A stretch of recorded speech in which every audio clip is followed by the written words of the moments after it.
Salam, hər vaxtınız xeyir olsun, həqiqət axtarışında olanlar. Həqiqət axtarışı verilişinin 3-cü bölümündə sizi xoş gördük. Mən aparıcınız İlkin Əliyev. İstəyirəm qonaqlarımı təqdim edeyim. Keçən bölümlərdən tanıdığınız kimi araşdırmacı Əzim Ələlmehdi və həvəskar araşdırmacı Ramil Əhmədov. İkiniz də xoş gəlmisiniz. Çox sağ olun. Mövzumuzu istəyirəm nəzərinizə çatdırım. Mövzumuz reinkarnasiya və karmadır. Karma və reinkarnasiya arasındakı əlaqə nədir?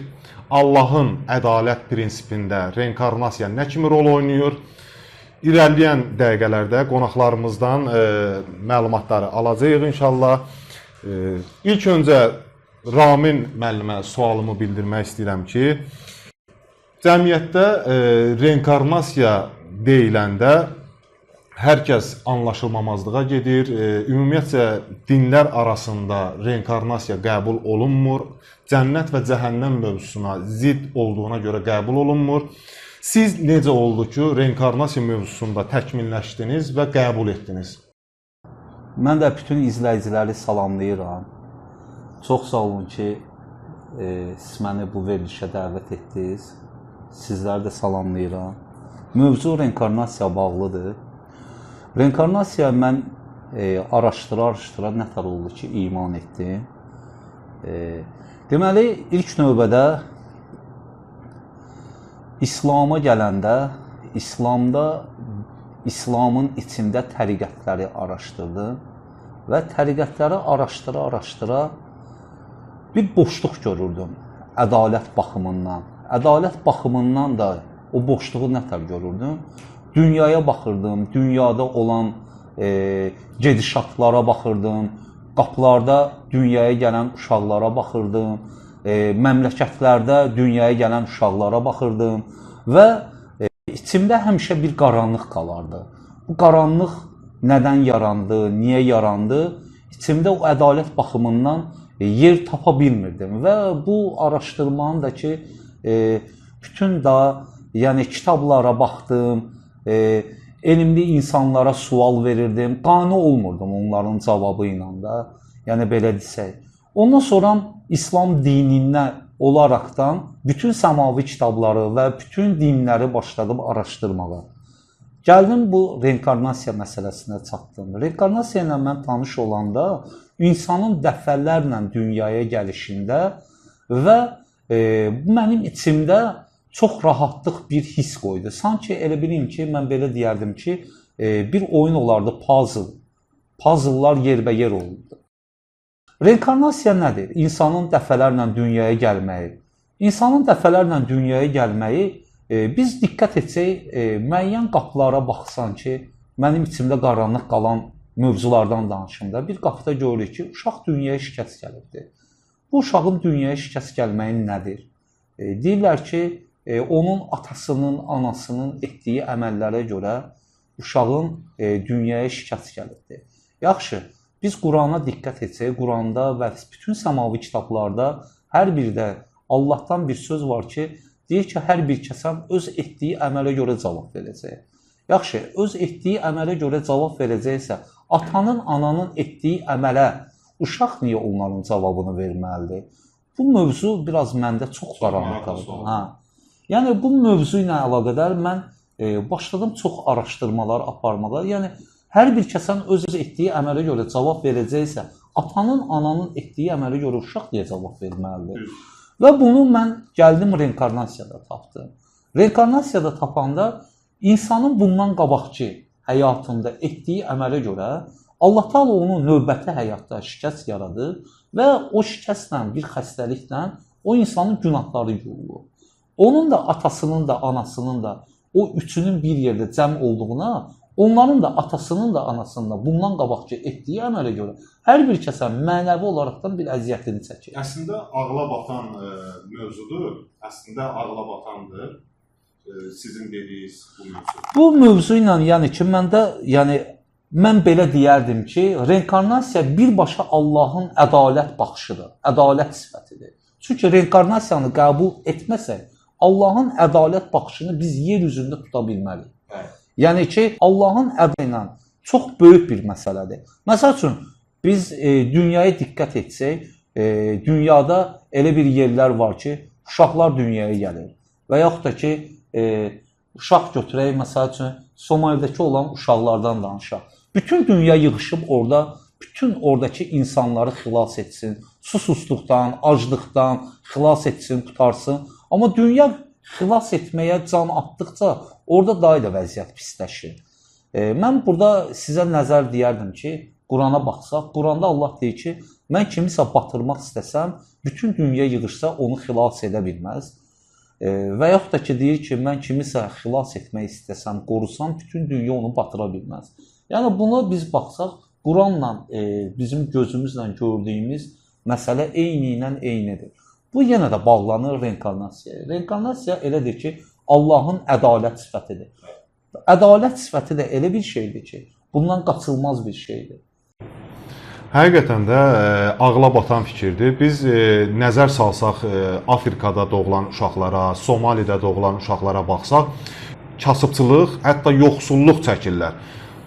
Reinkarnasiya məsələsi isə buna tam ağla batan, necə deyim, ağla batan dəlillər verir və karma məsələsini də burada açıq-aşkar önə çıxardır.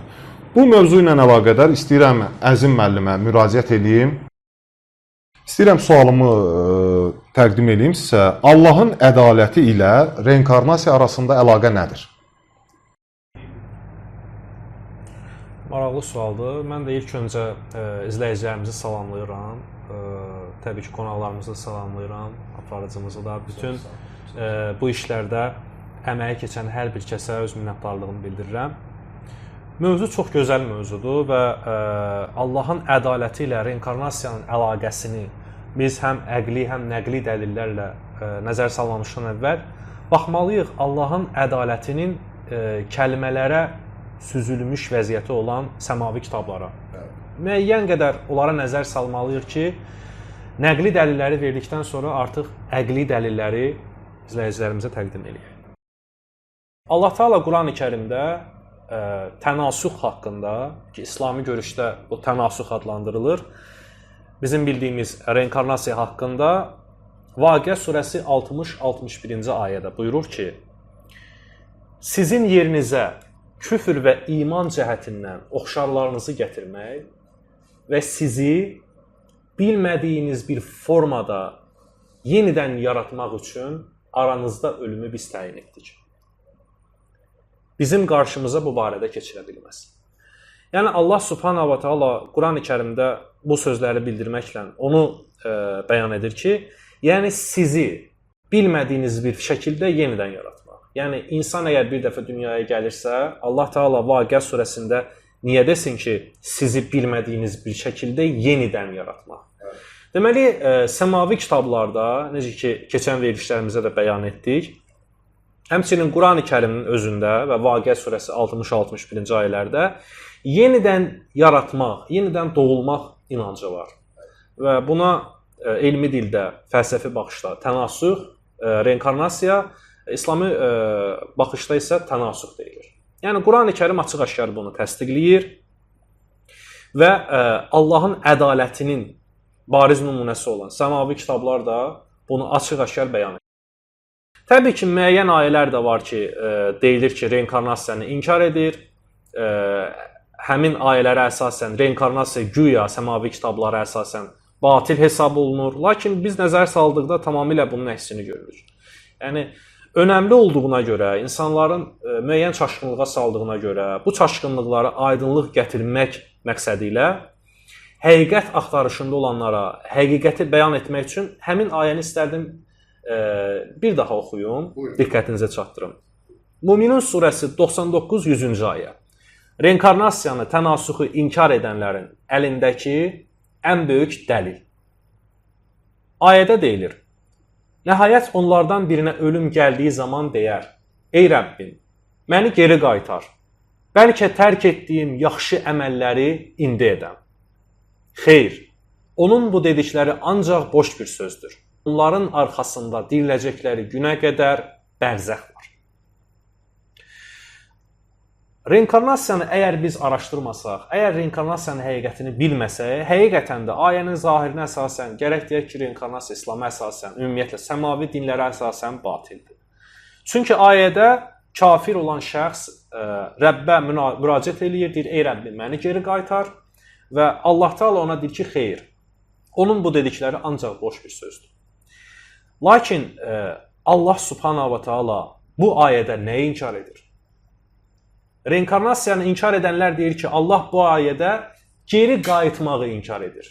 Yəni deyir ki, geri qayıda bilməz. Lakin biz nəzər saldıqda ayəyə görürük ki, Allah Teala burada geri qayıtmağı inkar etmir. Əgər geri qayıtmaq məsələsi İslamda ümumiyyətlə olmasaydı, onda müəyyən kəsim, müəyyən zümrə şəxslərin nəzərində olan o rəcət inancını, o qəbirdən qalxmaq inancını gərək deyərdik ki, bu ayə ilə ziddir, İslamda heç rəcət də yoxdur. Halbuki biz bəyan etdik ki, rəcət elə reinkarnasiyadır. Deməli, ayə geri qayıtmağı inkar etmir. Ayə kafir olan şəxsin mömin olaraq geri qayıtmaq ehtimalını inkar edir. Çünki kafir olan şəxs deyir ki, məni geri qaytar. Niyə? Tərk etdiyim yaxşı əməlləri idi. Mömin olub. Biz reinkarnasiyaya baxdıqda, reinkarnasiya haqqında dəlilləri araşdırdıqda nə görürük? Görürük ki, imanlı şəxs olaraq qayıdır, küfr əhli olan şəxs, küfr əhli olan şəxs olaraq qayıdır.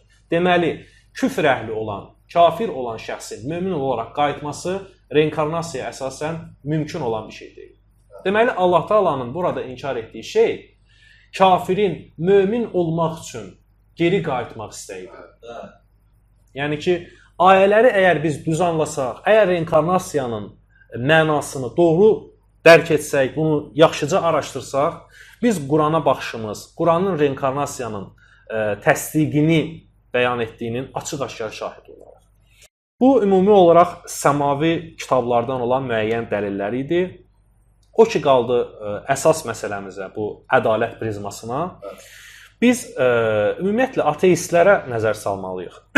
Ateistlər İslam dinini, ümumiyyətlə səmavi dinləri və Allah inancını niyə inkar edir? Onlar deyirlər ki, Allah necə ədalətlidir ki, az öncə Ramin bəyin də bu vurğuladığı kimi, Allah necə ədalətlidir deyirlər ki, aclıqdan insanlar tələf olur, susuzluqdan tələf olur insanlar Afrika coğrafiyasında. Amma həqiqətən də insan əgər bir dəfə dünyaya gəlirsə, niyə acından ölməlidir? Niyə susuzluqdan tələf olmalıdır? Hanı burada Allahın ədaləti? Deməli, biz reinkarnasiya baxımından məsələyə yanaşsaq, əsl həqiqətin şahidi oluruq. Hansı ki, bu həqiqət elə ateistlərə də cavabdır, başqa zümrə, İslamı və səmavi kitabları inkar edənlərə də cavabdır. Reinkarnasiya bu barədə nədir? Reinkarnasiya deyir ki, loru dildə desək, nə əkərsən, onu da biçərsən. Quran-ı Kərimin prizmasından baxsaq, zərrə qədər yaxşılıq edən əvəzini alar, zərrə qədər pislik edən yenə əvəzini alar. Əgər sən əvvəlki həyatında və əvvəlki həyatlarının birində bir acı doyuzdurmamısansa, bir möhtacı əl uzatmamısansa, bu mütləq sənin növbəti həyatlarında əvəzi çıxılar. Yəni, bir şəxsin aclıqdan, susuzluqdan tələf olmasının ən böyük günahkarı elə həmən şəxsin özüdür ki, əvvəlki həyatında müəyyən səhvlərinə görə bunun nəticəsini dadır. Yoxsa ki, əgər insan bir dəfə dünyaya gəlirsə, acından, susuzluqdan ölürsə, onda zərrə qədər yaxşılıq edən əvəzini alar, zərrə qədər pislik edən yenə əvəzini alar ayəsi əslində burada bir məna kəsb etmir. Yəni, məsələyə bu cür yanaşmaq lazımdır. Allah Teala ədalətlidir və ədaləti nizamı bütün dünyanı, bütün məxluqatı əhatə etmişdir. Digər bir dəlilə məsələn nəzər salaq. Bugün müəyyən zümrə insanlar var ki, ada şəraitində yaşayır. Yəni, sivilizasiyadan tamamilə kənar şəraitdə yaşayır. Heç bir texnologiyadan xəbərləri yoxdur, heç bir səmavi kitabdan xəbərləri yoxdur. Bunlar qiyamət günü, əgər insan bir dəfə dünyaya gəlirsə, necə mühakimə olunacaq? Əgər cənnətə getsələr, sual yaranır. Bəs 70 il ömrünü ibadətlə, itaətlə keçirən, Allahdan tövbə istiğfar edən şəxs qiyamət günü sorğu-suala çəkilirsə, heç bir din tanımayan şəxs avtomatik olaraq cənnətə, loru dildə desək, necə bilət qazana bilər? Allahın ədaləti hanı burada? Və ya əksinə, Əgər həmin şəxslər cəhənnəmə gedəcəksə, o sivilizasiyadan kənar, heç bir dinlə əlaqəsi olmayan, məlumatı olmayan şəxslər avtomatik cənnətə gedəcəksə, onda yenə sual, cəhənnəmə gedəcəksə daha doğrusu, yenə sual yaranır ki, bəs o şəxs Allaha deməzmi ki, ilahi pərverdigara, sən mənə din öyrətmədin, şəriət öyrətmədin, Allahın höccətini mənə tanıtmadın, indi mənə cəhənnəmə aparırsan. Hanı sənin ədalətin?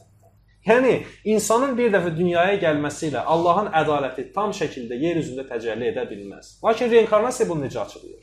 Reinkarnasiya deyir ki, sən əgər Allah höccətlərindən birini inkar edirsənsə, Allahın şəriətlərindən birini yaşadıqların həyatların dilində inkar etmisənsə, növbəti həyatda elə bir yerdə doğularsan ki, ümumiyyətlə dindən, Allahdan xəbərin olmaz.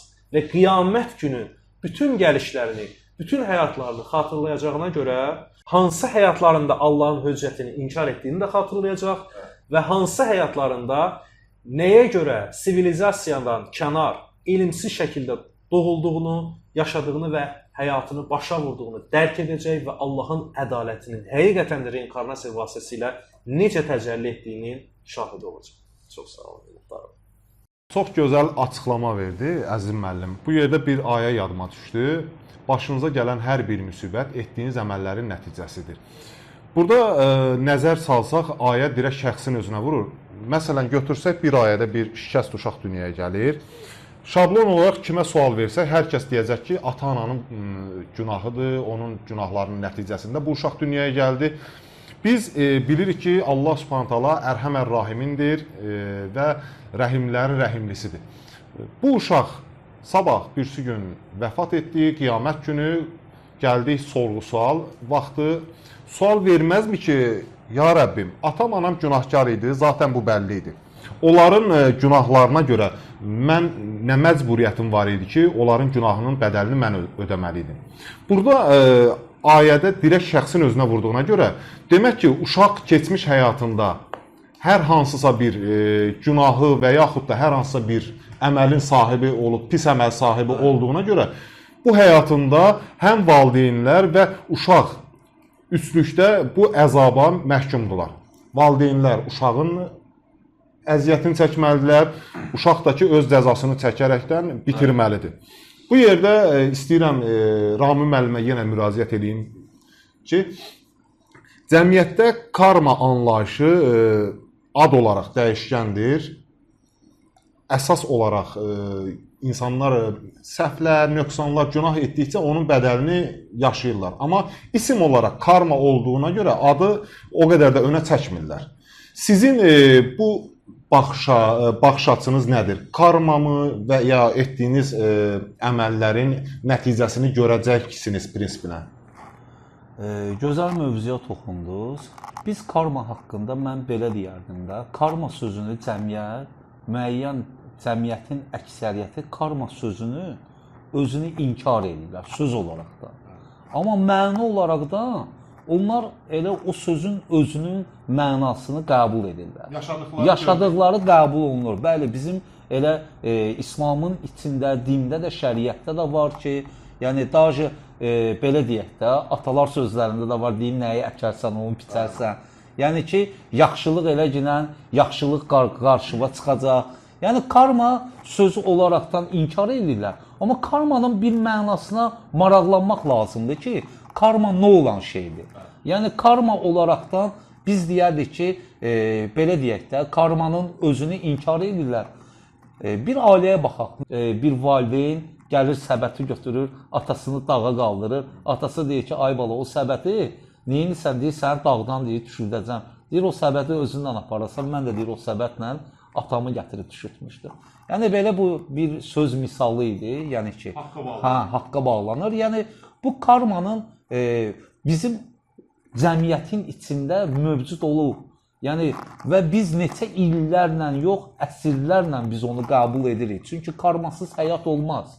Yəni Allahın karma elə bir şeydir ki, Allahın yer üzündə, cəmiyyət içində qoyduğu bir ədalət sistemidir, belə deyək də, tərəzidir. Balans olub pozulmur. Yəni ki, adicə nədir? Cəmiyyətlə deyir, yaxşı rəftar etkinən, sənin nə edəcəksən qarşıva çıxacaq. Karma o deməkdir. Mən bir də sizə söz demək istəyirəm. reinkarnasiya ilə bağlı. Reinkarnasiyada bir nöqtədən danışmaq istəyirəm. O nöqtədə ilişib qaldığım, özümə sual verirdim ki, deyirdim uşaq, bizdə şəriətdə belə bir söz var idi ki, deyir, uşağın dünyasını dəyişməyi sorğu-sualsız cənnət əhlidir. Yaxşı, əgər hamı ölümü dadacaqsa, uşaq yaşında, fərq yoxdur, orta yaşda və yaxud da ki, yaşlı bir yaşda, qocalıq bir yaşda, kamil bir yaşda. Yaxşı, bu ölümü dadacaqsa, bu insanın dünyada qalmağı var. Bir insan məsəl üçün 70 il yaşayır, bu dünyada əzab-əziyyətlə yaşayır. Əzab-əziyyətlə yaşayır, çətinliklərlə yaşayır. İndi onun sonu bizim şəriətə görə zahirdə gördüyümüz bu insanların dediyi sözlərə görə o insan içən olubdur və yaxud da nəsə belə bir işlərlə məşğul olub, dinə görə o insan cəhənnəm əhlidir. Amma o insan o biri dünyada özümü o insanın yerinə qoysam, demərəm ki, ilahi, mən də ölümü daddım da, o insan elə mənim uşaqkən dünyamı dəyişdirərdim, mən də ölümü uşaqkən alardım. Nə bu boyda əziyyət çəkərdi? Elə uşaqkən dünyanı dəyişərdim, sorğu-sualım da olmazsa, sorğu-sualsız cənnətlik olardım. Yəni, bu mənə qaranlıq qalan mövzulardır. Mən deyərdim ki, karmadır, Allahın ədalət prinsipidir ki, insanların arasında qoyubdur. Bu, bunun beləsi. İkincisi də ki, bir dənə söz deyim, reinkarnasiyada Allahın ədalət bir sifətidir insanlar arasında. O mümkün deyil, o qaçılmaz bir şeydir. Karmada qaçılmazdır, reinkarnasiyada qaçılmazdır. Dəyərli fikirlərinizə görə təşəkkür edirəm. Çox sağ olun. Mən deyərdim ki, reinkarnasiya və karma Siyam qardaşları kimidir. Bir bədəndə olan iki baş kimi. Yəni ayrılmaz bir ikilidir ki, reinkarnasiya və karma bir-birindən ayrılmaz bir ikilidir. Allahın ədalət prinsiplərindən ən möhtəşəm olanlardır. Bayaq biz Somalidəki acından ölən uşaqlardan danışdıq. Mən belə bir rəvayət yadıma düşdü ki, deyir ki, onlar zamanında, keçmiş həyatlarında xəsis varlılar idilər ki, onların qapısına gələn kasıb fəqirləri rişxənd eləyərək, danlayaraq əlboş yola salardılar. Və dövran indi çərxifələk fırlanıb, indi onlar yoxsulluqdan ölürlər. İstəyirəm növbəti sualımızı Əzim müəllimə ünvanlayım. Karma və reinkarnasiya arasındakı əlaqə nədir? Ümumiyyətlə, maraqlı sualdır həqiqətən. Ümumiyyətlə, bir məsələyə diqqət eləməliyik. Əgər bir kəs acından ölürsə və ya yoxsulluq içərisindədirsə, bizim vəzifəmiz, hətta o şəxs karmasını yaşasa belə, o şəxsə kömək olmaqdır ki, gələcəkdə eyni şey bizim də başımıza gəlməsin. Çünki çarx elə işdir ki, nə əkərsən, onu da biçərsən. Bu öz yerində. O ki, qaldı karma ilə reinkarnasiyanın əlaqəsinə, həqiqətən karma ilə reinkarnasiya iç-içə keçmiş zəncirlər kimidir. Bir-birindən ayrılmayan, qopmayan. Məsələn, xüsusi dini yığıncaqlarda, məscidlərdə, müəyyən xütbələrdə deyilir ki, hədislərimizdə var ki, vələdüz zina əhl-i beytin düşmənidir. Və ya əhl-i beytin düşməni olanlar zinadan əmələ gələnlərdir. Vələdüz zinadan. Zina da ki, bu elmi termində zinadır, yəni kişi ilə qadının qeyri-qanuni münasibətindən əmələ gələnlər. Sual yaranır. Bir şəxsin vələdüz zina olması, tənbih olunması, hansı ki, dində hədislər çoxdur bu barədə. Hətta deyilir ki, vələdüz zina cənnətin qoxusunu belə ala bilməz. Bihar-ül Ənvarda hədislər var İmam Sadiq əleyhissalamdan. Sual yaranır. Həmin şəxsin özümü seçdi vələdüz zina olmalı? Bir şəxs atasının, anasının günahına görə, nəyə əsasən mühakimə olunmalıdır? Və nəyə əsasən o şəxsə deyilməlidir ki, əhl-i beytin düşmənisən və ya cənnətin qoxusunu ala bilməzsən? Əgər insan bir dəfə dünyaya gəlirsə, bu məsələ, vələdüz zinanın cəhənnəmə getməsi, vələdüz zinanın cənnətin qoxunu heç vaxt duya bilməməsi məsələsi tamamilə Allahın ədalətinə ziddir. Yaxşı, Əhl-i Beyt əleyhissalam burada haşa yanlış mı edib? Yanlış bir söz mü deyib? Təbii ki, yox.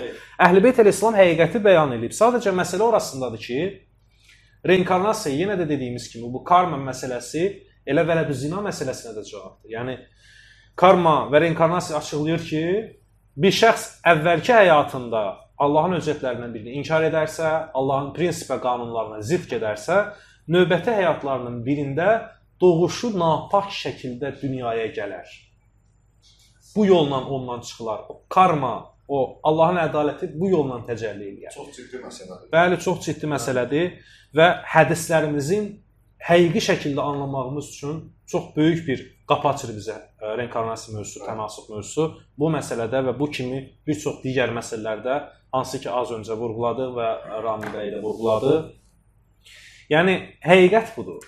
Məsələn, Abbas Sadiq əleyhissalam bir dəfə İmam Əhməd Ələsən əleyhissalama çox gözəl bir sual verir. Deyir ki, karma baxımından adam öldürən öldürüləcək. Yəni zina edən şəxsin ailə üzvü ilə zina ediləcək. Ata-anasına pis rəftar edən də övladlarından eyni rəftarı görəcək. Elədirmi? İmama soruşur. İmam deyir, bəli. Və çox maraqlı bir nüansa toxunur. Deyir ki, bəs qatilin öldürülmədiyi vaxtlar necə? Yəni müəyyən qaydalar, qanunlar olur ki, müəyyən əməllər olur ki, növbəti həyatda insandan çıxır. Və müəyyən məsələlərdə olur ki, elə bu həyatın içində insandan çıxır. Məsələn, o qızdırma xəstəliyi deyilir ki, hədislərimizdə elədiyimiz müəyyən günahlara görədir. Və İmam Abbas Sadiq əleyhissalam da İmam Əhməd əleyhissalamdan bunu soruşur. Deyir ki, yaxşı, bir şəxs bir şəxsi öldürür, lakin özü bu dünyada, bu həyatında, növbəti həyatında yox, məhz bu həyatında öldürülməyibsə, bunun əvəzi olunan bu həyatda çıxıla bilər. Bu məzmunda, bu məfhumda bir sual ünvanlanır. İmam əleyhissalamdan misal olaraq da bunu çəkir. Deyir ki, məsələn, New York mafiyasının kriminal rəhbəri John Gotti. Deyir ki, o həbs edildi və həbsxanada öldü. Bir çox insanın öldürməsinə baxmayaraq, heç vaxt həmin şəxs kimsə tərəfindən öldürülmür. Maraqlı bir məsələdir. İmam əleyhissalam Abbas Sadiq əleyhissalamdan soruşur. Deyir, o nədən öldü? Abbas Sadiq əleyhissalam deyir ki, xərçəngdir. Və İmam Əhməd əleyhissalam görün necə gözəl bir cavab verir. Deyir ki, xərçəng onu öldürdü. Yəni fərq etməz, sən birini öldürürsənsə, səni bir şəxs belə öldürməsə, Allah bir şeyi sənə göndərər, bir xəstəlik sənə göndərər. O şəxsin əvəzinə o xəstəlik səni öldürər. Bir vasitə ilə səni... Bəli, sənin qatilin insan olmasa belə, xəstəlik sənin qatilin olar. Əgər sən kimisə öldürüb qatil olmusansa. Bəli, çox gözəl yanaşmaydı, və açıqlamaydı. Həqiqətən İmam Əhməd əleyhissalamın o elminin, o dərya olan elminin zərərlərini biz bir çox məsələlərdə səpələnmiş formada, cavablar formasında görürük. Və bir məsələni də diqqətinizə çatdırım. Bir professor olur, bir tanınmış bir alim olur. Deyir, bir çox şəxsdən soruşdum. Bu Qurban bayramında qoyun nəyə görə kəsilir? Niyə görə qoyun qurban olunur? Deyirlər ki, hə, İbrahim əleyhissalam gəlir, İsmaili qurban etmək istəyir, Allah buna mane olur, qoyunu göndərir, onu bildik. Amma bu məsələnin məfhumu nədir? Bu məsələnin hikməti nədir? Sadəcə Allah Cəbrail əleyhissalam göydən qoyun göndərdi, deyəmi biz bugün qoyun kəsirik? Yoxsa bunun bir fəlsəfəsi var, bir hikməti var. İmam əleyhissalam çox gözəl bir cavab verir. Və hədislərimizdə də müəyyən qədər buna vurğu olsa da İmam əleyhissalam daha mükəmməl və kamil surətdə bunu bugünkü gündə açıqlayır. Deyir ki, o kafir olan, o qoyun əslində əvvəlki həyatında kafir olan bir şəxsdir. Və bu həyatında Allah yolunda o qurban edildi, məsx oldu, qoyun surətində doğuldu və qurban edildi. Yəni biz burada nə anlayırıq?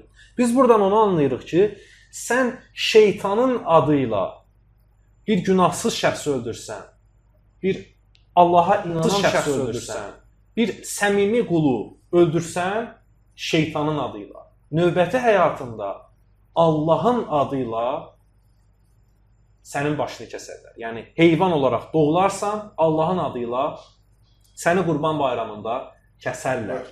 Yəni ki, nə əkərsən, onu da biçərsən və Qurban bayramının həqiqəti də elə birbaşa fəlsəfi baxımından, hikmət baxımından bağlanır bu reinkarnasiya məsələsinə və karmanın həqiqətinə.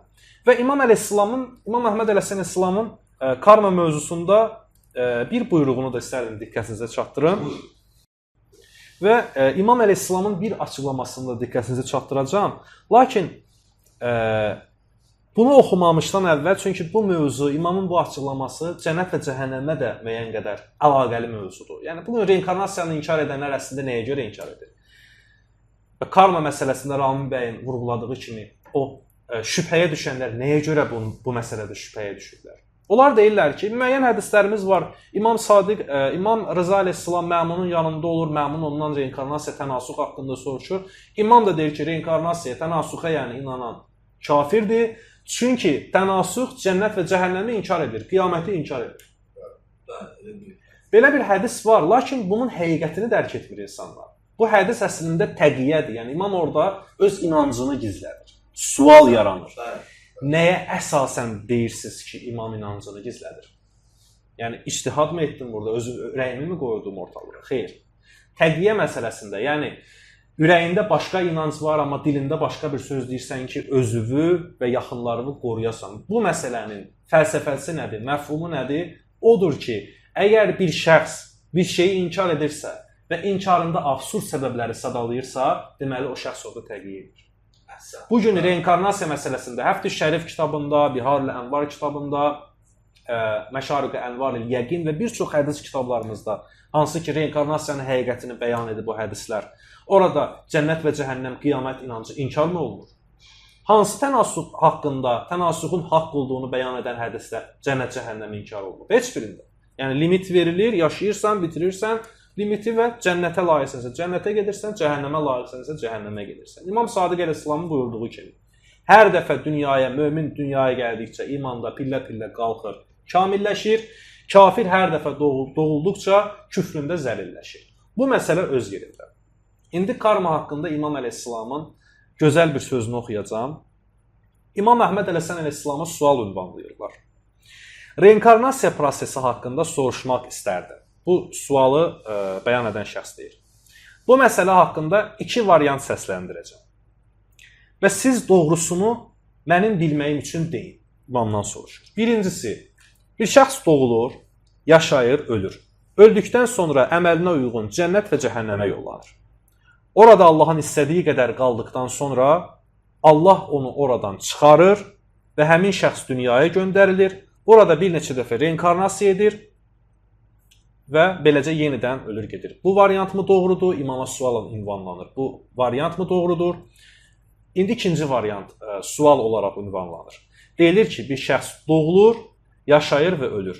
Və onun üçün təyin edilmiş dövr, yəni limit, yaşam limiti tükənənə qədər ard-arda ölür və yenidən doğulur. Reinkarnasiyadır.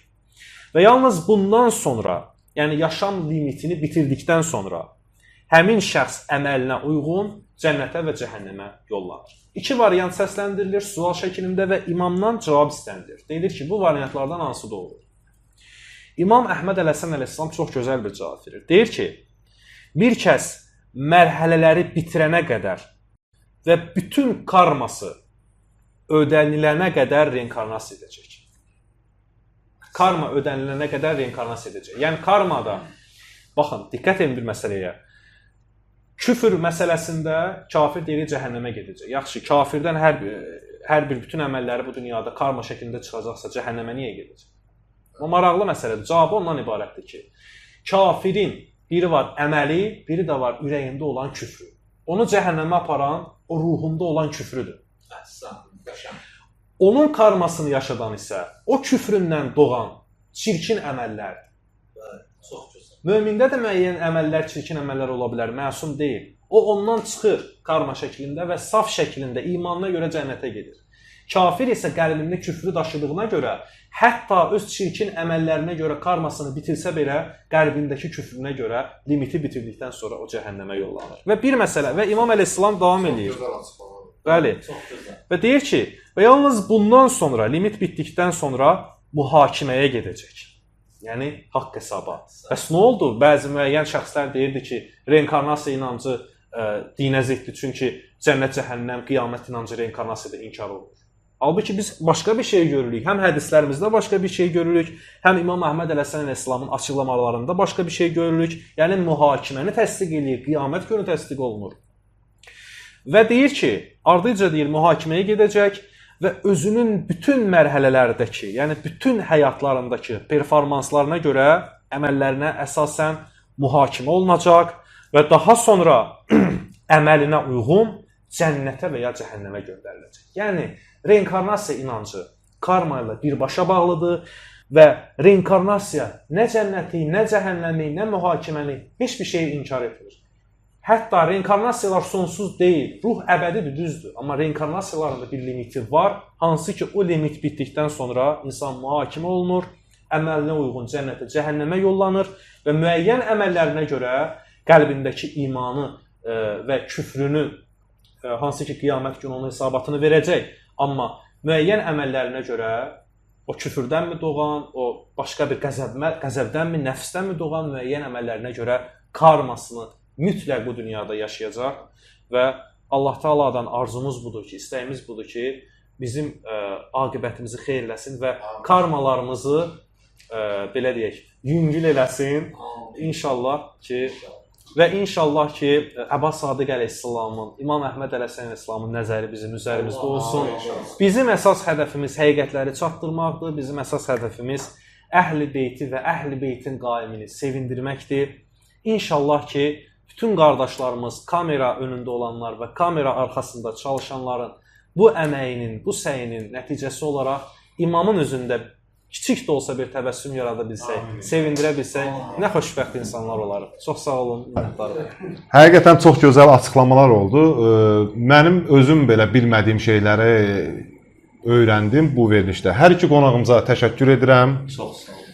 İnşallah ki, hər kəs bu veriliş vasitəsilə karma və reinkarnasiya mövzusu haqqında dolğun məlumatlara yiyələnər. Gələn verilişlərimizdə görüşmək ümidi ilə Əhmədi, nur və sülh ilə qalın. Hələlik Həqiqət Axtarışında verilişinin növbəti bölümündə görüşmək ümidi ilə.